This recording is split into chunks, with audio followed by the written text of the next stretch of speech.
What happens when a prince walks onto a talk show stage thinking his royal status puts him above criticism?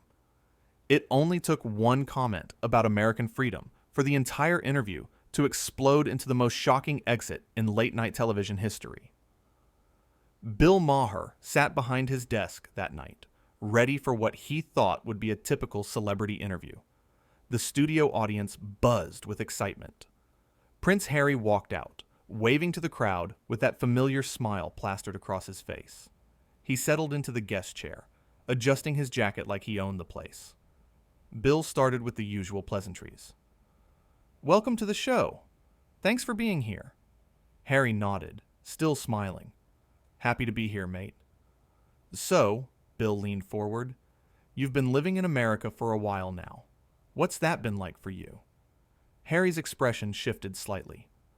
"Well, it's been an adjustment. Coming from a place with real history and culture to, well, here." The audience went quiet. Bill raised an eyebrow. "Real history and culture? As opposed to what we have here?" "No offense," Harry said, waving his hand dismissively, "but America is barely 250 years old. My family has buildings older than your entire country." Bill's jaw tightened, but he kept his composure. "Right, but we've managed to do quite a bit in that time. Freedom of speech, democracy, putting a man on the moon. Little things like that." Harry laughed, but it wasn't a friendly laugh. "Freedom of speech? Is that what you call it when your media tears apart anyone they disagree with?" "That's exactly what I call it," Bill shot back. "See, here in America, we can criticize our leaders without ending up in a tower. No offense to your grandmother, but we had a whole revolution about not bowing to kings and queens." The audience started to murmur. Some laughed nervously. Harry's face was turning red.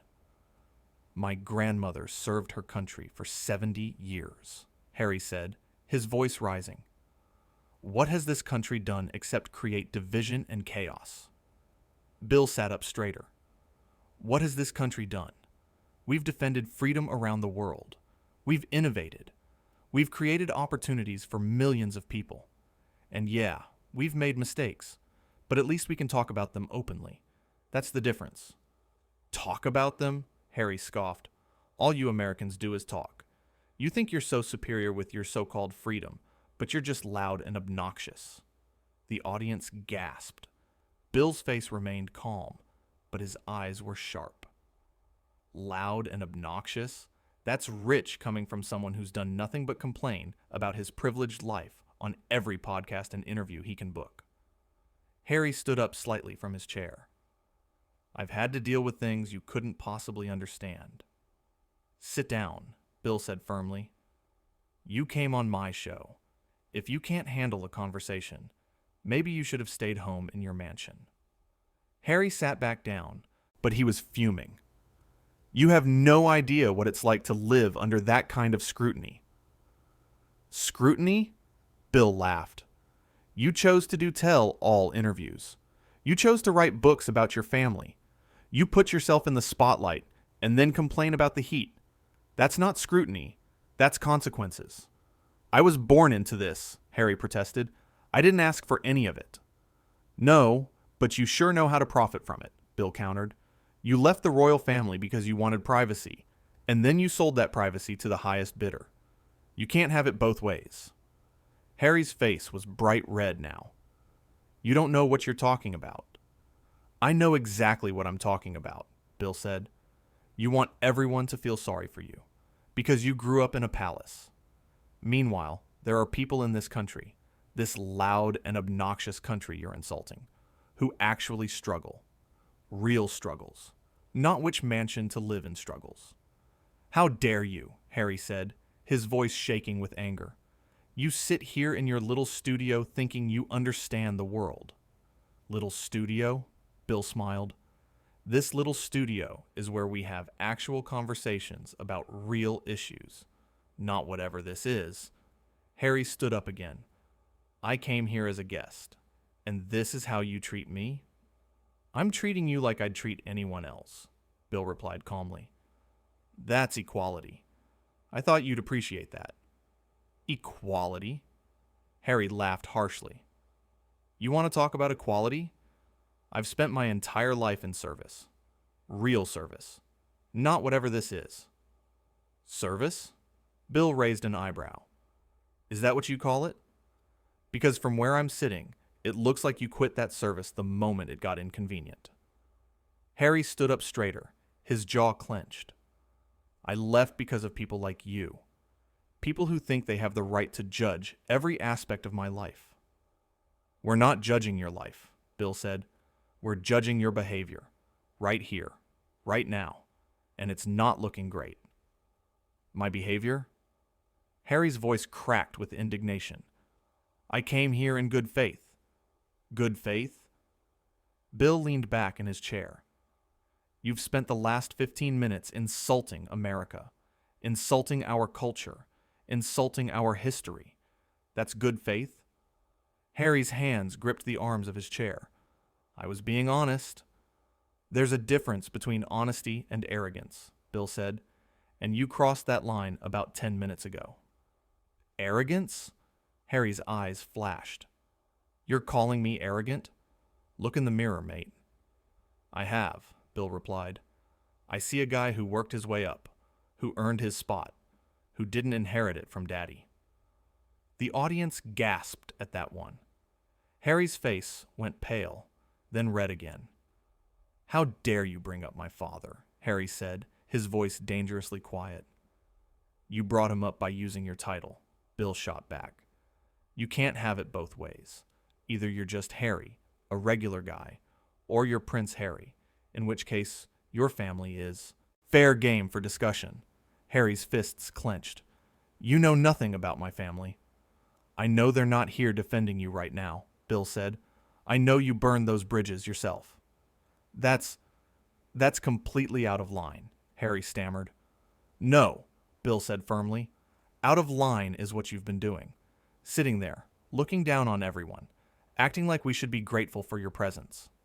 Harry stood up suddenly. I don't have to take this from you. Then don't, Bill said, not moving. Leave. No one's stopping you. Harry stood there, breathing hard, clearly torn between his anger and his pride. But before you go, Bill continued, maybe think about why you're so upset. Is it because I'm wrong? Or because I'm right, and you don't want to hear it? You're not right, Harry insisted. You're a talk show host. I'm a prince. We are not equal. The audience went completely silent. Bill stared at Harry for a long moment. Did you really just say that? Harry seemed to realize what he'd said, but instead of backing down, he doubled down. Yes, I did. Some people are born to lead, and some people are born to follow. Bill stood up from behind his desk. And some people are born into privilege, and mistake it for importance. You just proved everything I've been saying. I don't have to listen to this, Harry said, stepping away from his chair. You're right, you don't, Bill agreed. There's the door. This is America. You're free to leave anytime you want. Harry pointed at Bill, his hand shaking. You're going to regret this. Do you know who I am? Yeah, Bill said quietly. You're a guy who just called himself superior to everyone in this room, in a country that was literally founded on the idea that no one is above anyone else. Harry's mouth opened and closed. He looked around at the audience, who were all staring at him in stunned silence. No one was clapping. No one was cheering. They just watched. This is outrageous, Harry finally said. I've been on shows all over the world, and I've never been treated like this. That's because everyone else probably kissed your ring, Bill said. I don't do that here. This is my show, and if you can't respect the audience or the country you're living in, then yeah, there's the door. Harry laughed bitterly. Oh, so now you're the guardian of respect? That's interesting coming from someone who makes a living mocking people. There's a difference between satire and what you're doing, Bill replied. I make jokes about ideas, about policies, about things people choose to do. You're sitting here insulting an entire nation of people who've done nothing to you. Nothing to me? Harry's voice rose another notch. Your media has been tearing me apart for years. Years. And now you want me to what? Thank you for it? Our media reports on what you choose to make public, Bill said calmly.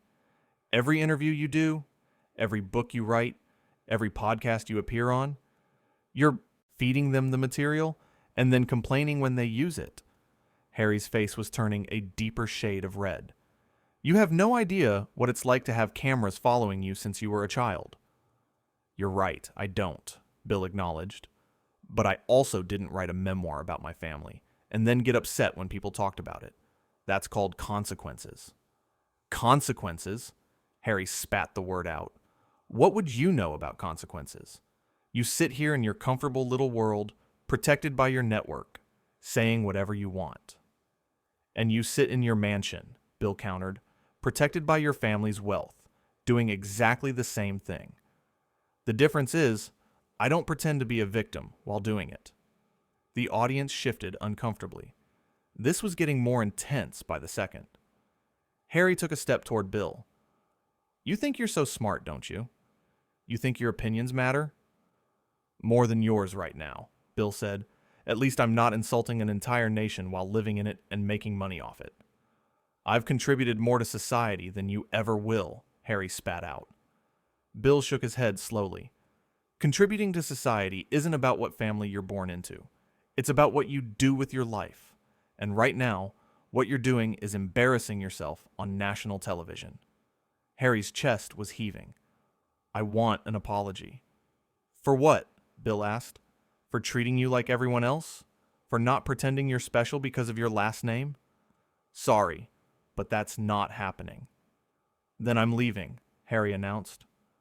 Good luck with that, Bill said, sitting back down at his desk. Don't let the door hit you on the way out.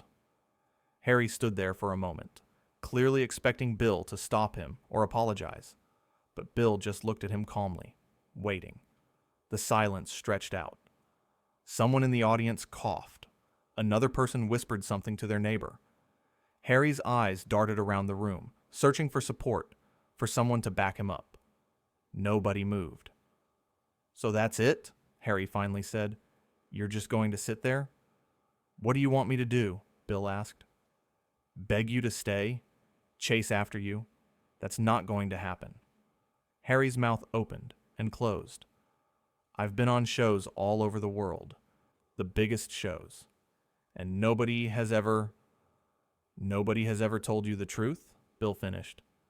Yeah, I believe that. That's not what I was going to say, Harry protested. But it's what you meant, Bill said. Look, I get it. You're used to people treating you with kid gloves, being careful not to offend you, walking on eggshells around your feelings. But that's not real. That's not a real conversation. Harry's jaw worked silently for a moment. You think this is a conversation? You've done nothing but attack me since I sat down. I've done nothing but respond to what you've said, Bill corrected. You insulted America. I defended it. You claimed superiority. I challenged it. That's how conversations work when both people are being honest. Honest? Harry scoffed. You're twisting everything I say. Am I? Bill asked the audience. Did I twist anything? Several people in the audience shook their heads. Harry noticed. Oh, so now you're turning the audience against me? Harry said. I'm not turning anyone against anyone, Bill replied. You're doing that all by yourself. Harry's breathing was getting faster. This is ridiculous. Absolutely ridiculous. You're really going to let me walk out? Harry asked, his voice a mix of anger and disbelief. I'm not letting you do anything, Bill replied. You're a grown man. You can make your own decisions. If you want to storm off because someone didn't treat you like royalty, that's your choice. Harry's face twisted with rage. You're nothing. You're just a comedian who tells jokes for a living. And you're a prince who doesn't do anything for a living, Bill shot back. At least I work for what I have. That was the breaking point. Harry ripped off his microphone, the wire snapping as he yanked it too hard. "I'm done with this." "We've been done for a while," Bill said. "You just didn't notice." Harry turned to the audience. "You people sit here and laugh at his jokes like he's some kind of genius. He's a bitter old man who makes fun of people for ratings." The audience remained silent. One person in the back coughed. Bill leaned back in his chair. "You know what's interesting? You came on this show to talk about your charity work, your new projects, whatever. And instead, you've spent the whole time insulting America, insulting me, and telling everyone you're better than them. That says everything anyone needs to know." Harry's hands were clenched into fists. "I could buy this entire studio." "But you can't buy respect," Bill said quietly. "And you definitely can't buy class." Harry took a step toward the edge of the stage. Security guards appeared from the wings, but Bill waved them off. "Let him go," Bill said. "He's leaving on his own." Harry stopped and turned back one more time. "You'll regret this, Maher. I have connections. I have influence." Bill smiled sadly. "And I have a show to finish. Goodbye, Harry." Harry's face went through a series of emotions. Anger, embarrassment, confusion, more anger. He opened his mouth to say something else, then closed it. He looked at the audience one final time, as if waiting for someone to defend him or beg him to stay. No one did. "Fine," Harry said, his voice cracking slightly. "I don't need this. I don't need any of you." "Nobody said you did," Bill replied. "That's the difference between wanting something and needing it. You wanted everyone here to worship you. We don't need to do that." Harry turned and walked toward the exit at the side of the stage. His footsteps echoed in the silent studio. Everyone watched as he reached the door. He paused with his hand on the handle. For a second, it looked like he might turn around and apologize, like he might realize how badly he'd behaved. Instead, he pulled the door open so hard it slammed against the wall. Then, he was gone. The studio stayed silent for what felt like forever. Bill sat at his desk, looking at the empty chair where Harry had been sitting. Finally, someone in the audience started clapping. Then, another person joined in. Then, another. Within seconds, the entire studio was applauding. Not because Harry had left, but because Bill had stood his ground. Bill raised his hand to quiet them down. All right. Let's not make this a bigger thing than it needs to be." But it was already a big thing. Everyone in that studio knew they'd just witnessed something unprecedented. Bill looked directly into the camera. "You know, I've had a lot of guests on this show over the years. Politicians, actors, musicians, authors. Some I agree with, some I don't. But there's one thing I always expect. Respect. Respect for the audience. Respect for the conversation. Respect for the country we're in." He paused, collecting his thoughts. "When someone comes on here and tells us we're inferior, that we're not good enough, that they're better than us because of the family they were born into, that's not a guest. That's someone who fundamentally doesn't understand what this country is about." The audience was completely focused on him now. We don't have princes and princesses here. We don't bow. We don't have a class system where some people are inherently worth more than others. And yeah, we're loud. Yeah, we're messy. But that's because we're free to do those things. Bill's voice was steady and strong. So when someone comes here and benefits from all of that, lives in our country, makes money in our country, and then insults us, yeah, they can leave. More applause. Bill waited for it to die down. "I didn't want that to happen," he continued. "I thought we'd have a nice conversation. Maybe disagree on some things, but respectfully. But the minute he said we weren't equal, it was over." Bill shook his head. "Because it doesn't matter who your parents were. It doesn't matter what title you have. Everyone gets treated the same. Everyone has to earn respect." The camera stayed tight on Bill's face. Harry came here thinking his name would protect him, thinking we'd all be so honored that we'd ignore the disrespect. But that's not how this works. Bill picked up his note cards, straightened them, and set them back down. I've been doing this show for a long time. I've had heated debates. I've had arguments. But I've never had someone stand on my stage and declare themselves better than everyone else just because of their bloodline. He smiled slightly, and hopefully a last. The audience laughed, releasing some of the tension that had built up. Look, Bill said, his tone softening a bit. I don't hate the guy, but I know entitlement when I see it. And what we just saw was pure entitlement.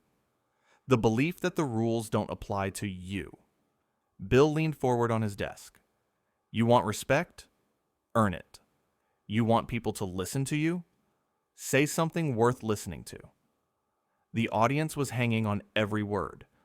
What you don't get to do is come into someone's house, insult everyone in it, and then act shocked when you're asked to leave. Bill sat back again. And here's what really got me. He kept saying we don't understand what he's been through. And you know what? He's probably right. But most of us also don't get to fly on private jets and live in mansions. More applause broke out.